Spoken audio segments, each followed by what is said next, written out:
Thank you for having me. I'm really excited to have this CUR conversation and talk about incorporating archival work into your undergraduate research. I just wanted to throw out an agenda first so you have an idea of what to expect. First, I'll do an introduction, and then we'll kind of talk about some core terms so we're all on the same page about archives and primary sources. And we'll talk about the Learning Lab, which is a program that I run here at the University of Kentucky in our Special Collections Research Center, and talk about the value of archival collections for undergraduate research from our perspective, but also from the student perspective, and show you examples of STEM and humanities student projects that I've experienced, and talk about how to incorporate archives into your class. And then finally, we're going to wrap this up with a conversation. And this could be anything you think of during this talk. And I'd love to hear your ideas or what if, or anything that you want to ask. Okay, this is me, and I'm the undergraduate research archivist here at the University of Kentucky. And I've been here for 8 years. I moved here for this particular job because I really wanted to work more directly with students as my full-time job. Before this, I was an archivist who managed my own shop that specialized in architectural records at Ball State University, the home of Garfield in Muncie, Indiana. And I love the focus there on architectural records, and I really enjoyed that. But from working with students, I really wanted to have this direct mentor relationship with students in a very creative space for archives. And before that, I was an art museum curator. So my entire career, I've been in this glam space. We call it glam, even though it's not that glamorous. It's galleries, libraries, archives, and museums. So I've always worked in that kind of cultural heritage space, and I love connecting primary sources with people who want them. And I threw in here my dislike is the term dusty. I think it's a terrible description for archives, and you will see it in almost any newspaper article about archives. And I think it's quite the cliche and not very relevant to what you're going to see in these pictures that I'm going to show you. So just so we're on the same level with core terms, and I have used this from the Society of American Archivists guidelines for primary source literacy that you can scan there if you want to learn more. But just to give you some kind of just basic terms. So primary sources provide that direct evidence of human activity. It's a really broad term, but these can be anything like printed materials and books and ephemera. I love the term ephemera. I love that these things were not meant to survive or be kept necessarily, but then people kept them anyway. And things like campaign buttons or broadsides, there's just so much rich material that falls under that ephemera category. And then we typically think of manuscripts. So these are written pages, typed, they're diaries, they're ledgers, they're writings. You think of manuscripts from, you turn in your manuscript to the publisher. They can be author writings, but they can also be all kinds of writings. And letters and just files, like organizational records, fall into that category. And then audiovisual materials. This is a huge category. And here at the University of Kentucky, you may have heard that we really like basketball. And so we have in our storage, we have an entire shelving row of just recorded basketball films from the beginning of when they started recording them. And all kinds of films and audio recordings and oral histories are really big here. We have an amazing oral history program. And of course, photographs. And then artifacts. We don't always collect artifacts. We have them in our collections, but they're not the priority for basically any archives to collect. Well, actually, I take that back. There is the Leather Archives in Chicago, and they collect mostly artifacts. So this falls under clothes, personal belongings, and we even have some building materials. So clothes for us, we have a lot of University of Kentucky uniforms, like cheerleading uniforms or letter jackets from different time periods. We also happen to have a dress that was owned by Lexington's most famous madam in the 19th century. And she was, fun fact, she was the inspiration for the Belle Watling character in Gone with the Wind. So we have one of her dresses. And then we also often get building materials. So those are just interesting elements of a building design that when a building's torn down on campus or an important building. So we tend to have things like that. And then, of course, there's this whole tiger of born digital materials. Think of all your emails, your digital photos, your millions of digital photos, CAD drawings for architecture, and then social media posts. So that's a huge category. And fortunately, I don't work much with born digital materials. So, and then primary source literacy, when I talk about that, that intersects with other literacies like information, visual, digital, that we talk about more on the library side of things. And then we also focus on things like memory, cultural heritage, cultural personal perspectives, looking at history from an individual's view. And so that incorporates a lot of different humanities areas.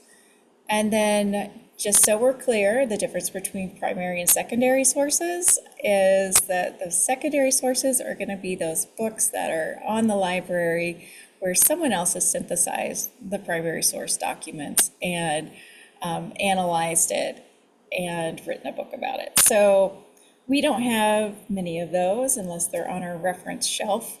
And so the primary sources are the original documents.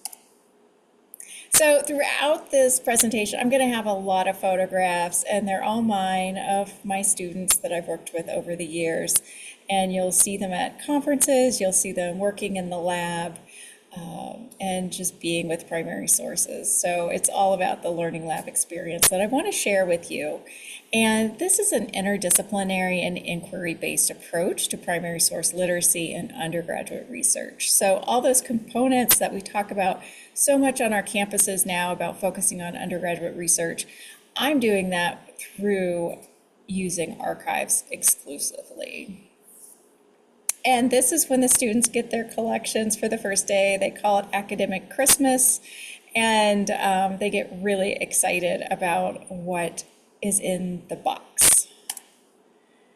A great element of this internship is that it's paid. So we currently pay $14 an hour, and they can work up to 10 hours a week. And that is 2 hours of that is in the lab itself every week. So we meet weekly as a class. And then they have 8 hours that they can work outside of class. So it's a very trust-based system. You can tell if students aren't doing the work, but luckily I have never had students who weren't doing the work outside of class. They're very committed.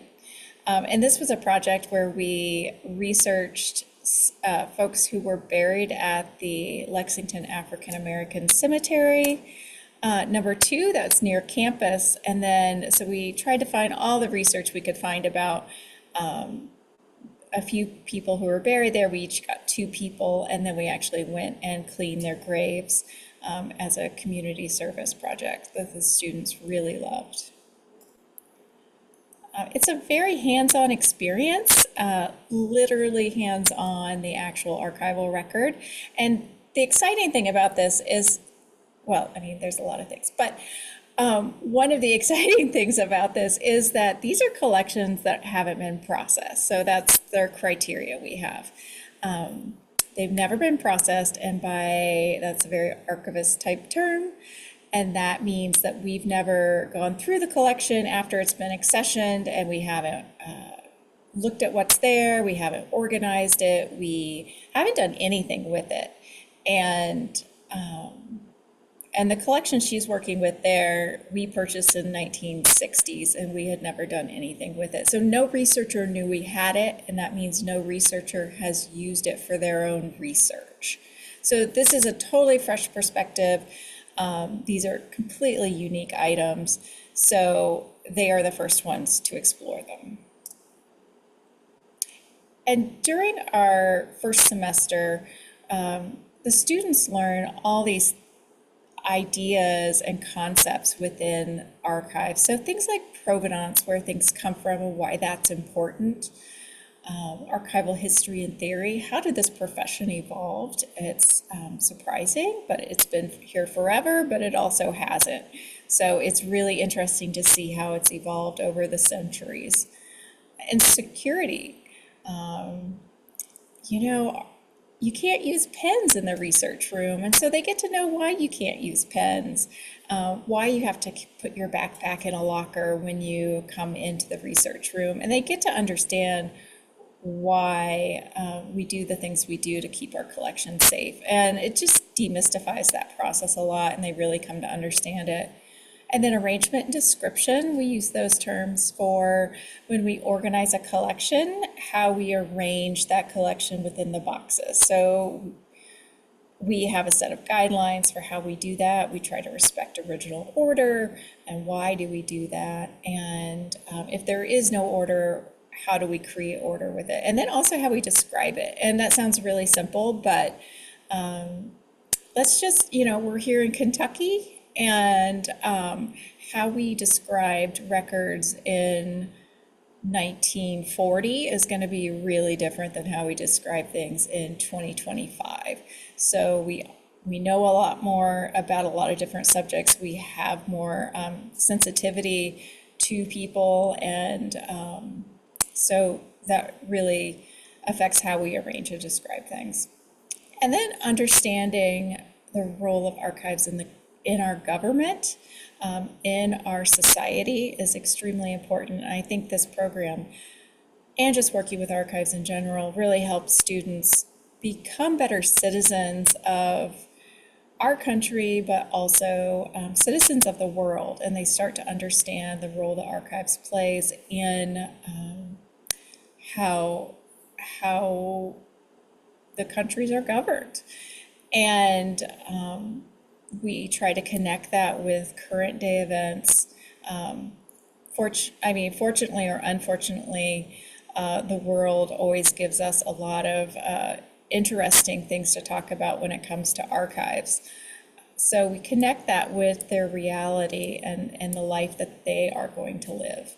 And we look at social justice issues through the lens of archives. So we explore information is power. We always hear that, but really archives are kind of an implementation of power in a sense, because who has power, who has the information, what is it used for?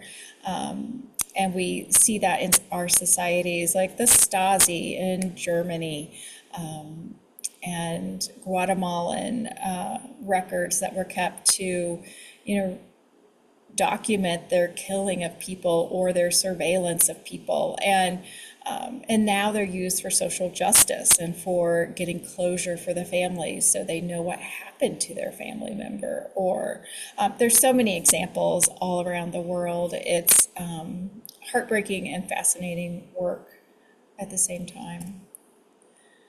And then this experience of working with primary sources. So it's uncharted territory.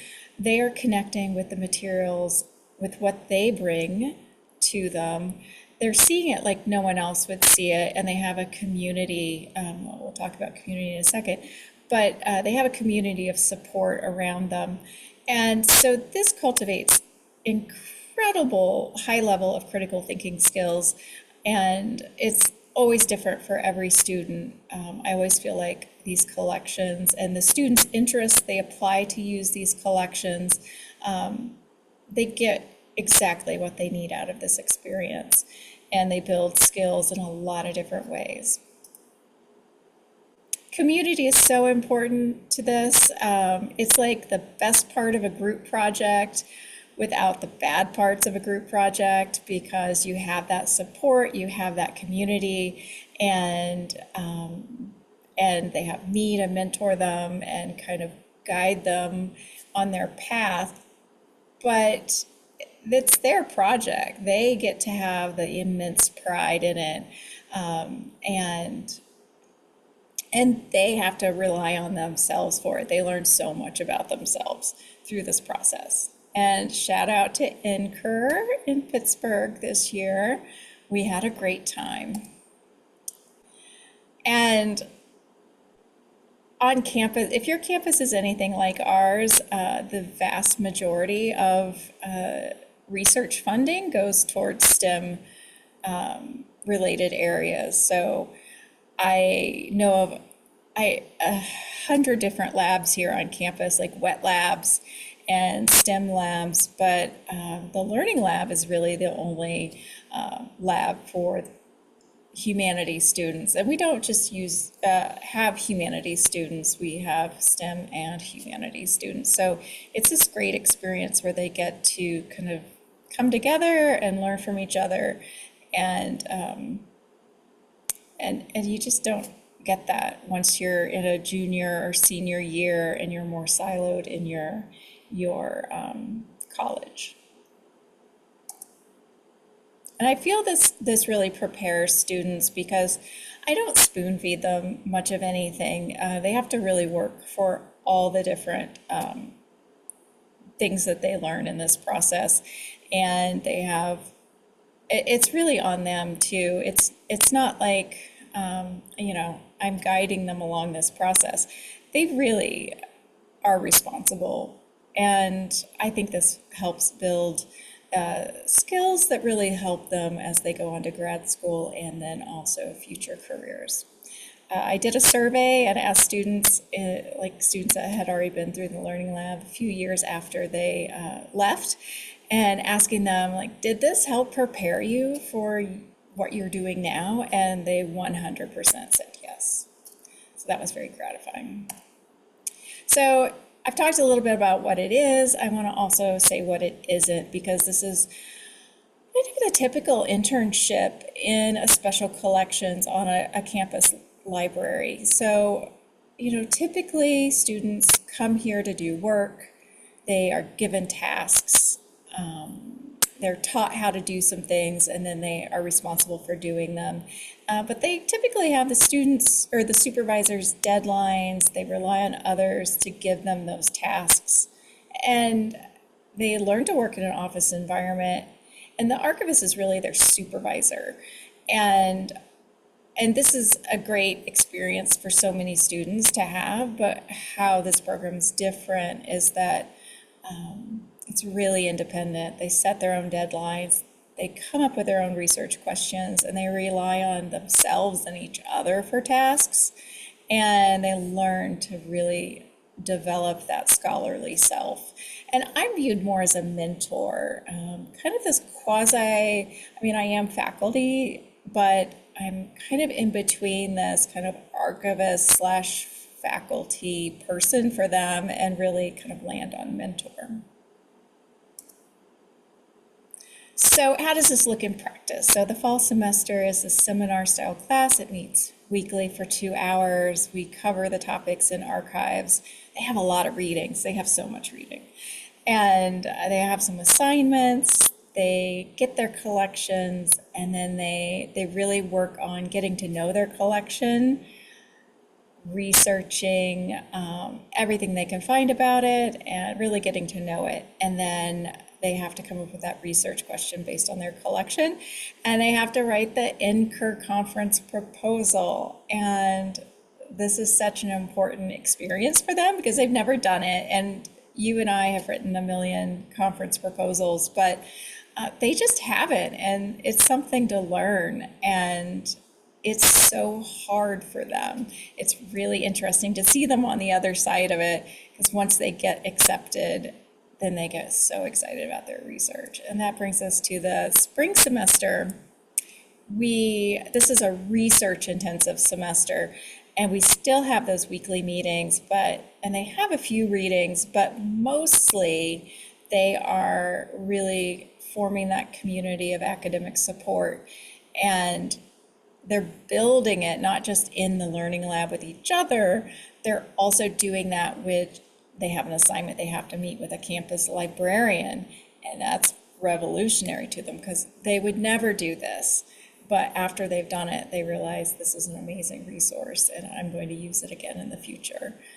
And meet with professors, and then also the outside experts. Like, you'll see some examples, but we don't limit this to just our campus. Like, this is research in the world, and so their research can take them a lot of different places. And so they have to find those experts, and they have to contact them, which is terrifying for them to do. But they have to do it, and also process their collections. And then at the end of the year, they get to disseminate their research through conferences and or publications. I've had students do both, which has been wonderful, and a real big shout out to CUR for having this incredible opportunity for our students to push themselves and then have this really exciting moment where they get to see what other students are doing and get to really just shine brightly. To be fair, Callie in this picture, she also discovered that she was accepted for early admission to medical school. So she's not just excited about presenting her archival research in this picture. So what's the value of using archival collections for undergraduate research? I think you've kind of picked up on quite a few value items along the way, but I wanted to just explore that a little more and show you what the students say. And this is a picture of our open house that we just had a couple of months ago, and that's just great. I actually have to do very little for it because the students talk to the current cohort talks to the people who are visiting for the open house, and they're sharing their research and they're sharing what the learning lab is like, how much time does it take to really do it, and how do they fit it in. So all these student level kind of questions, and it's a wonderful thing to watch.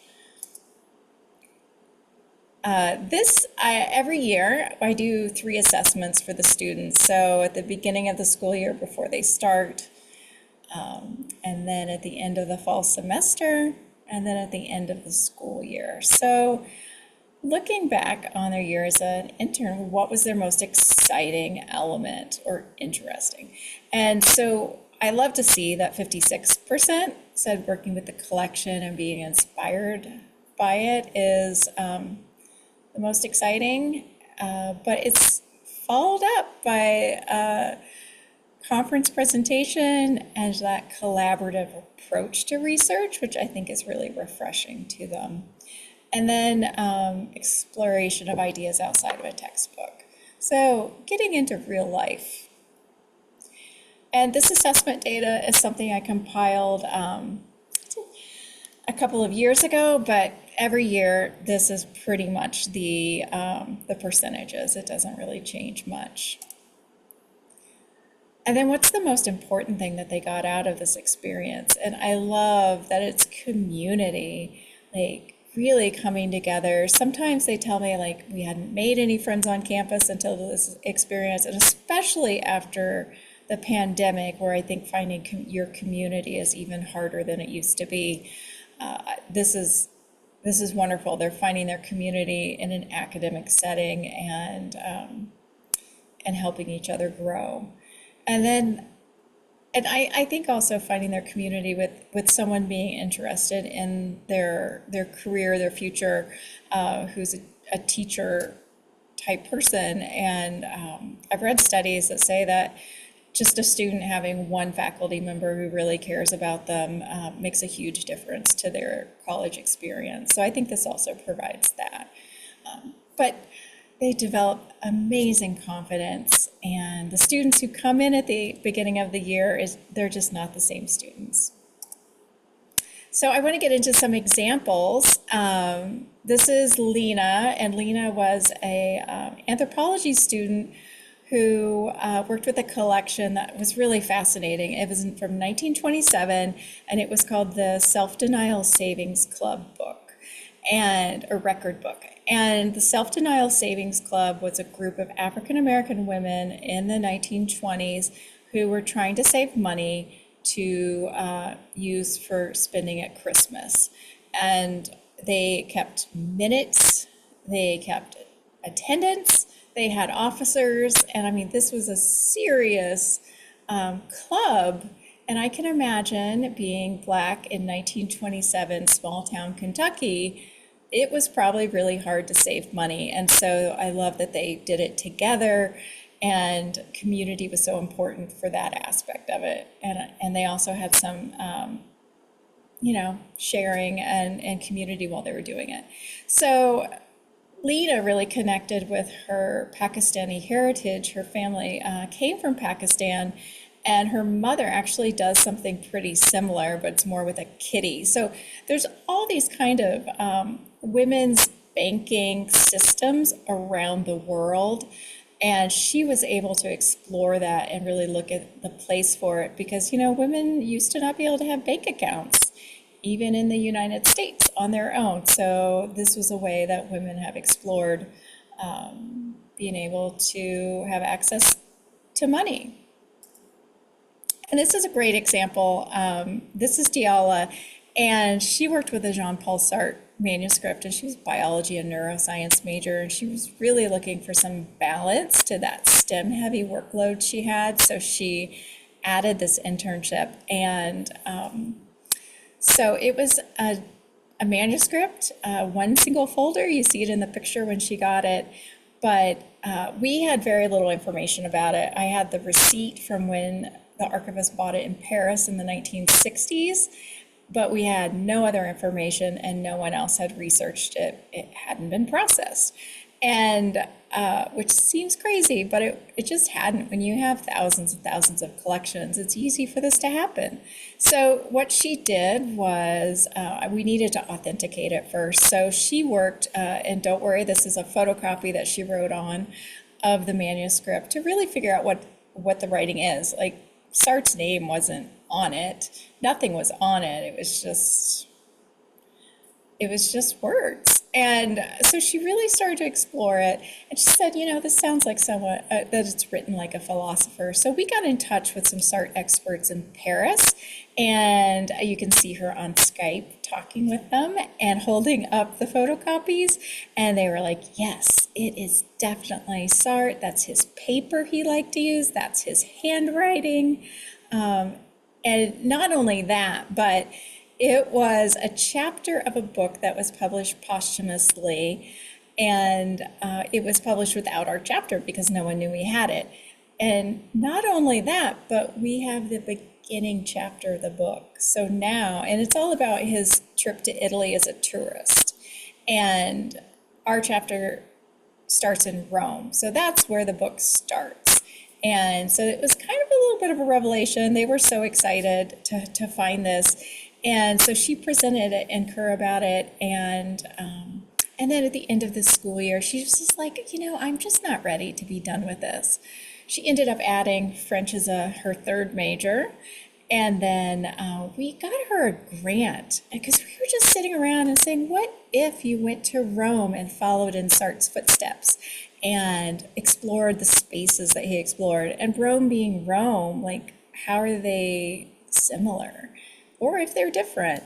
And so we did that, and she got this grant. She went to Rome, and she did this beautiful digital humanities project based on her experiences there, connecting her experience with Sartre. This was a more personal kind of experience, but her experience of working with the Sartre manuscript combined with like the spaces and his words, and it's just really beautiful. There's a link to it if you want to scan that to check it out.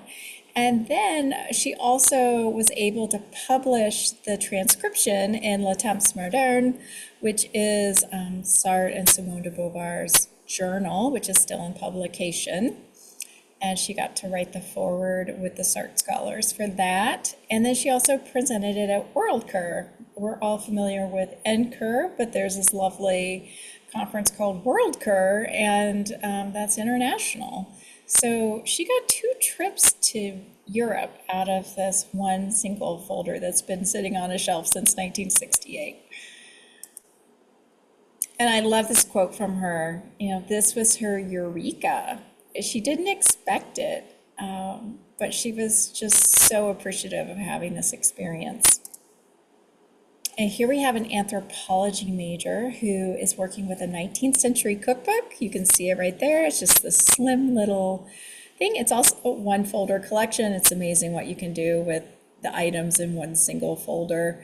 And it is a handwritten cookbook. And she was really interested in dietetics and anthropology and where that intersects. And she also really liked to cook. So she wanted to cook the entire cookbook. And it's fascinating because along the way, she almost completed it. Some of them were a little repetitive, so she didn't get those.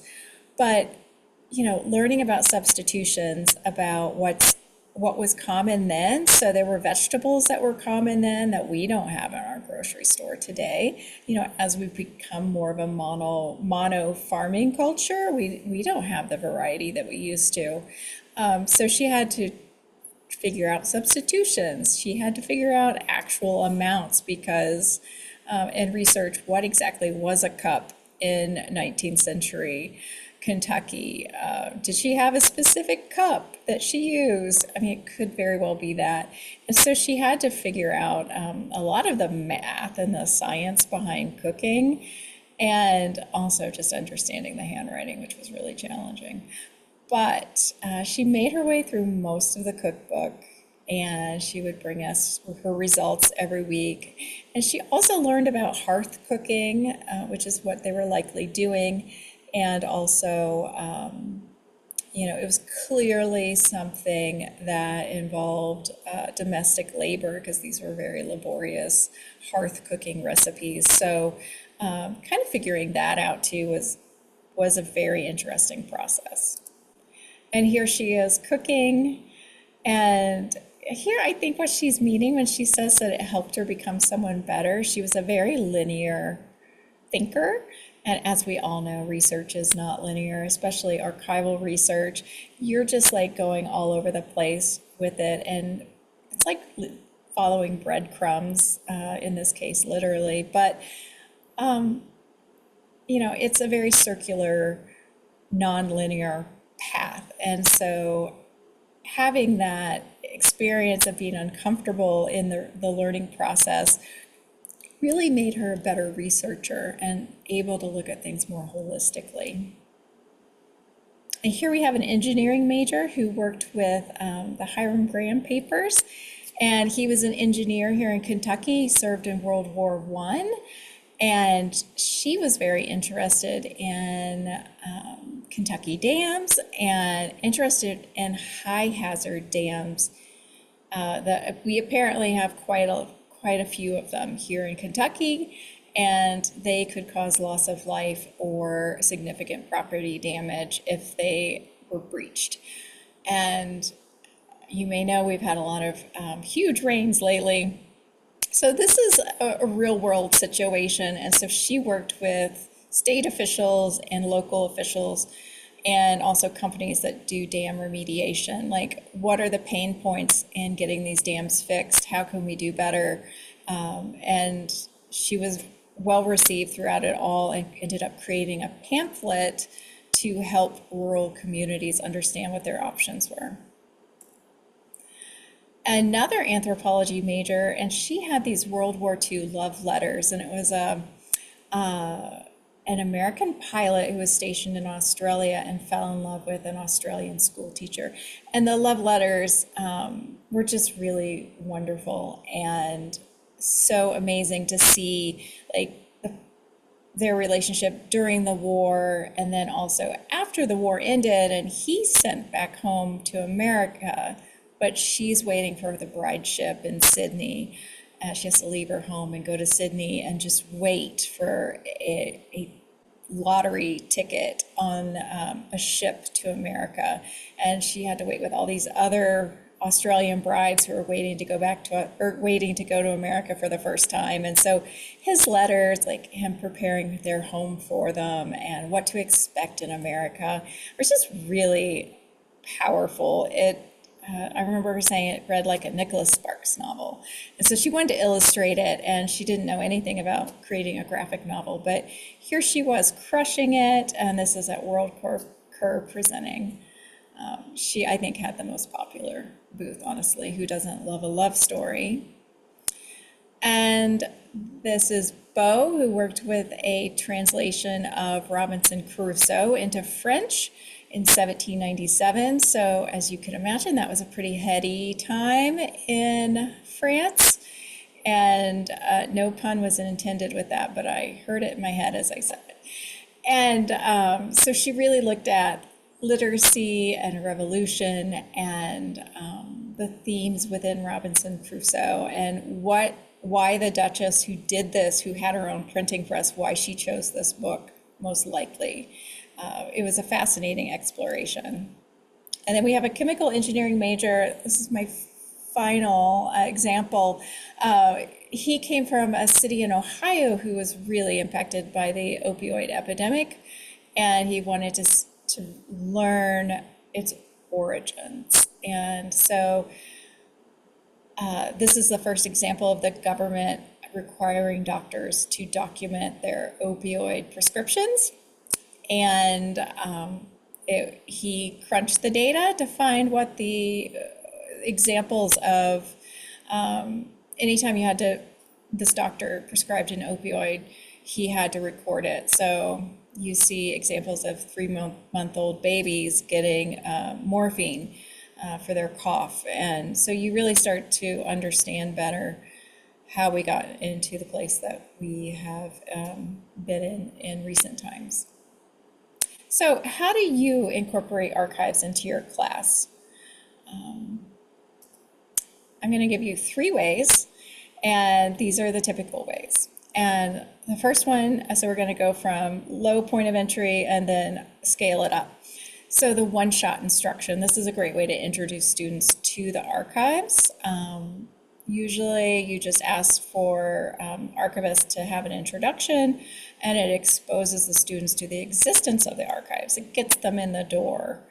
And the archivist can also visit the class if that's something that's more convenient. But students learn the rules, how to behave when you visit an archive. So it's not, so it demystifies that process and makes them more comfortable more quickly. And then often they'll have a greatest hits display for the students, or a rare books petting zoo, or some kind of thematic display based on the class. And then if time allows, if it's a longer class, you could do an exercise with either, some real documents on the table that have been already selected, or some facsimiles. So they can start to learn about primary source literacy issues. Now, to go a little bit more deeply, the embedded archivist. So that's a great way to introduce the archives, but also foster a sustained engagement with the archival record and with the archivist. And so that's when archivists and an instructor can collaborate on assignments or class modules. So, and have multiple class sessions at the archives or in class. And the archivist could even be added to what we use as Canvas here. I think a lot of people do, but alerting management systems. And the archivist is very available for students outside of class time. I mean, we always are, but that makes it more apparent to the student, and it introduces deeper concepts of primary source literacy. And one thing we do is you can have a cart of materials on reserve for students in the archives that they could come and look at on their own time. And then research assignments could be graded by both the faculty member and the archivist. Now, co-teach is probably the next level of immersing students in the archives. And I've only done this once, and it was a great experience. for me and the instructor and I think the class. But that's where you really collaborate on the syllabus, the assignments, the course structure. Like it's a team effort. You're both in Canvas as the instructor, and you could meet at the archives the entire time if you wanted, or a combination of archives and classroom. And the archivist is very available, and you get into even deeper concepts of primary source literacy.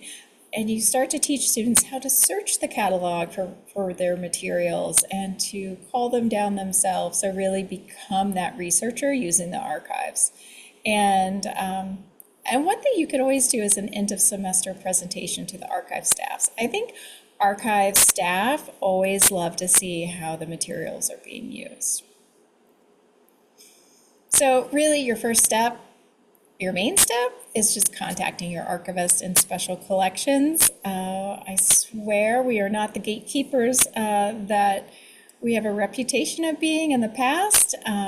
Access is a huge focus of library school educations now, and so we are always excited to get students using the materials. So I have talked long enough. And we have such a nice small group today. I think it would just be really great to hear from you it doesn't have to be a question. I'd love to hear your ideas or what's worked for you. I'd just like to have a conversation. So feel free to unmute yourself. You can use the raise hand feature under React if someone's already speaking, and we'll put you in the queue. Or if you want to type your question or response into the chat, I'll be happy to read it out in the chat for you. But feel free to just unmute yourself and engage in any way you want to. Hi, thank you so much for this presentation. I'm coming in at a little bit of a different angle. I'm not faculty. I work in the Center for Undergraduate Research at UF. So I'm in the center perspective, but I'm passionate about humanities research. I was a history major in undergrad, so I love the archives. So I wanted to see what you had to say. Thanks. Yeah, but I was kind of wondering, you spoke a lot about the sorry, I was taking notes over here. The Learning Lab internship experience that you have, um, was there any like free option or any voluntary option for students? I know it's great to compensate them for their time and everything, but do you think that's something students might be interested in, or something that we could kind of roll out on like a trial basis without having like a source of funding for these students? I think so. Okay. Honestly, my students would do this if I didn't pay them. Okay. Because they don't do this to get paid. They do this for the experience. And most of my students are really high achievers. Like they're pre-med, they're pre-law, they're definitely going to grad school. This sets them apart when they're like, even my med students, like they talk about this at their medical school interview because it's just unique, it's different. And so it gives them something that they have a good command of. And so I definitely think, especially at a school like UF, I grew up in Florida, by the way, so I went to New College. Oh, awesome. Near where I grew up. Oh yeah, it was really different then, but Yeah, than it is today. safe to say. But yeah, you could definitely do this free. Feel free to contact me. I'm gonna put on, there's my contact Oh, perfect. information, and then you can scan this for the Learning Lab website. I'm happy to send you my syllabus. I think a Learning Lab type program should be at every land grant institution because it's just an amazing opportunity, and it can be totally free because the archives already has the materials. Yeah, they're It's there. just a matter of using it and, paying for staff to Right, manage it. And right. I actually get funding from our Office of Undergraduate Research, our office, Mhm. who they're amazing supporters of this program, and they help us every inch of the way. I'm glad to hear it. Okay, thank you very Yeah. much. Oh, thank you. Carol, in the chat, someone is asking if the slides are available. Should they just email you directly, or do you want to? Yeah, you're going to send out, oh, you'll send out the recording. Yes, I'll send I'm out a hap, recording. Add the slides to that if that's the easiest. yeah, let's do that. I'll just send the slides along. I have to clean them up a little bit, but happy to do that. So who uses archives in their classes? Or are we more like Olivia and on the OUR side of things? Hi, so I'm Shandy. I actually am an archivist. You can see my mess of a archive office right now. And I just came here kind of to see how to implement myself within classes. And I'm actually kind of doing most of what you've suggested. We don't have the budget for a lab or to pay interns or anything like that, but I've been doing one shots for faculty and staff I know. And then I started at this position. I'm from Minnesota. I work at Hamline University, which is just a private liberal college in the Twin Cities. And I actually got really lucky when I started in July. I collabed with the anthropology department, and they have an archaeology dig site that they have on campus. And I have a lot of information they didn't know that I had about that site and about the house that used to be there. Yeah. Yeah, and so I've become a staple of that class where they make their students do a project based on whatever they want in the archive. And so they've kind of made their own kind of learning lab with that.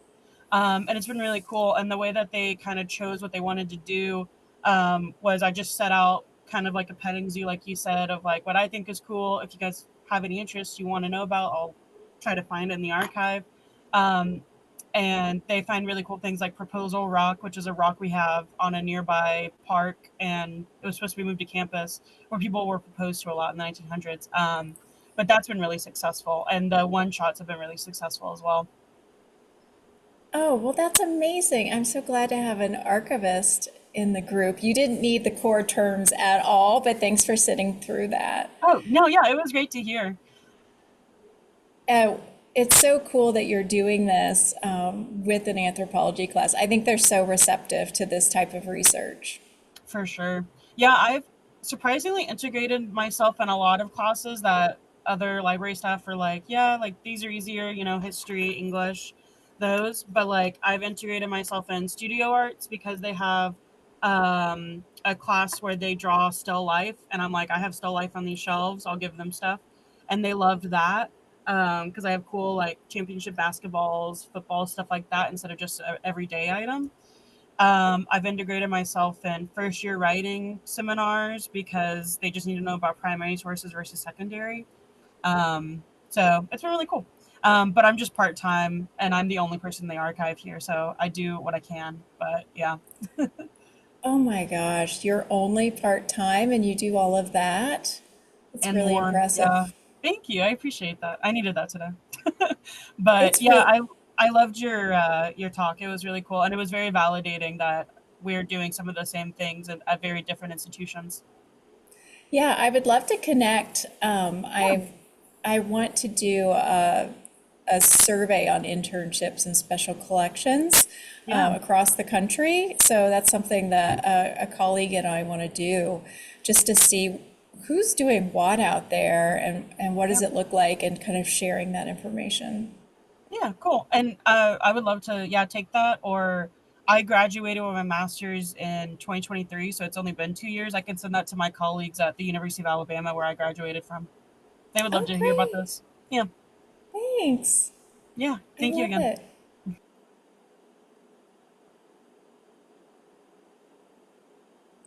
Carol, What do other, archives tend to be very focused towards local interest, or the university has an interest in X topic, and so it's buying pieces that fit into that, or can it just be items the library has collected over decades, and suddenly they find themselves calling it an archive? Well, I mean, all of the above, honestly. We get donations from people all the time, and like the love letters from World War II. They ended up here, so that's how the collection ended up here. He taught here. But we get donations, we do purchase some things, and those are more selected. So here at the University of Kentucky, because we're the university, we bill ourselves as the University for Kentucky, Kentuckiana. Anything about Kentucky is a huge focus for us. The university archives, that focus for that collection would just be records created and doing the work of the University of Kentucky, and faculty papers, things like that. But we also have a specialization. It depends on what faculty are interested here at UK. So we definitely try to support our teaching faculty. So we have a huge collection of 17th century Spanish legal documents. So who would expect that here in Kentucky, but here you are. And it's just all human activity, basically. It can run the gamut of so many different things. It's like a box of chocolates, right? You never know what you're gonna get.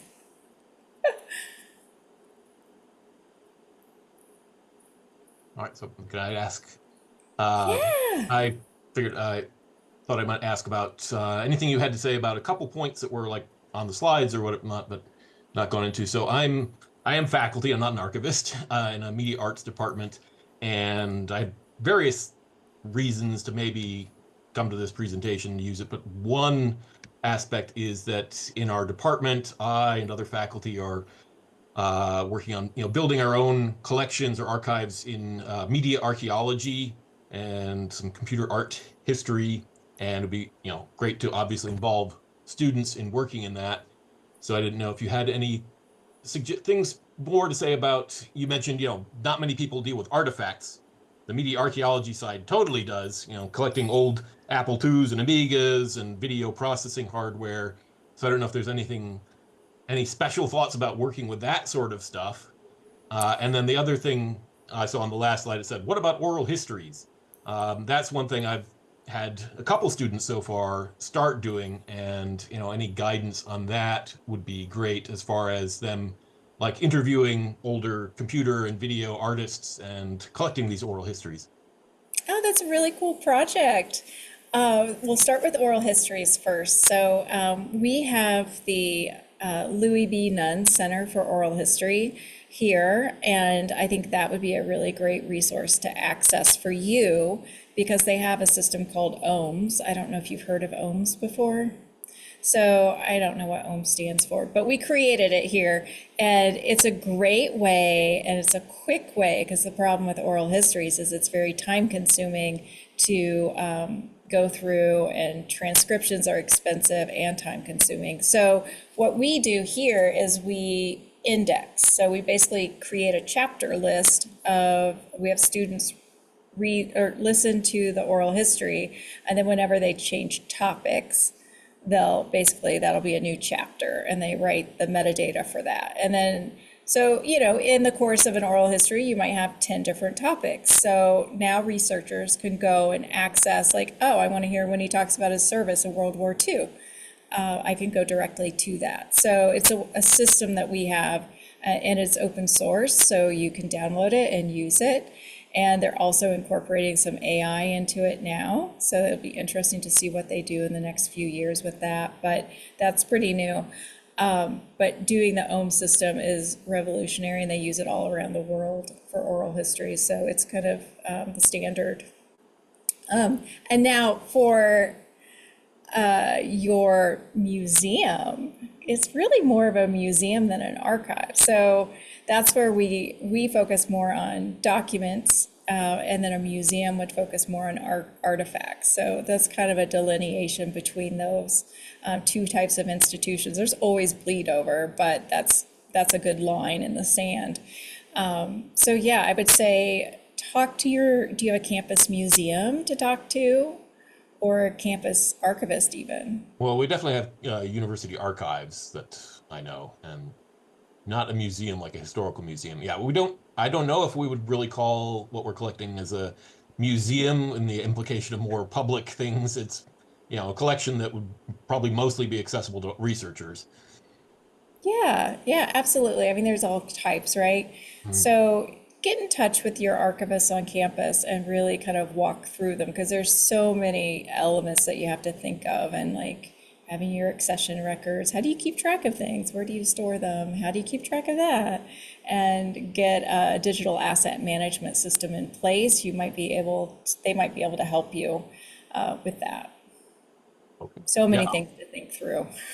great. Yeah, I'll check those things out. Thanks.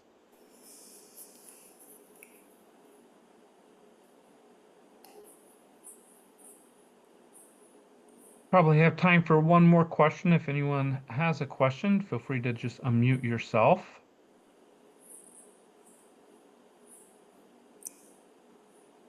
But thank you, Carol, for taking the time to walk us through this. I know those of us that attended today found this very helpful, and I'm sure the people that are watching this recording will find it just as helpful. So thank you for the work you're doing at the Learning Lab there at U of Kentucky, and for reaching out to us about doing this for CUR and its members. Thank you so much. Thank you. It was a pleasure.